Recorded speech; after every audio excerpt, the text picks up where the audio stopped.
Have you ever watched a weak plant suddenly spring back to life? Fresh leaves, deep green color, and unstoppable growth? What if I told you the secret booster is actually something you already have in your kitchen? Rice, berries, and water.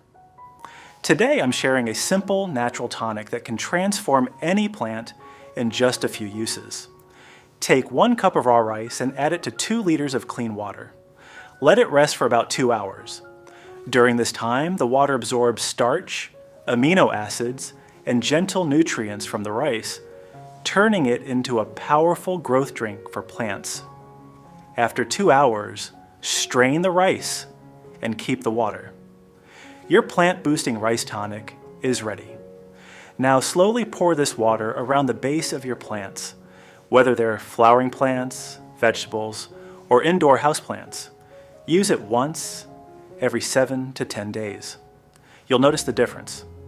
Stronger and healthier roots, greener, fresher leaves,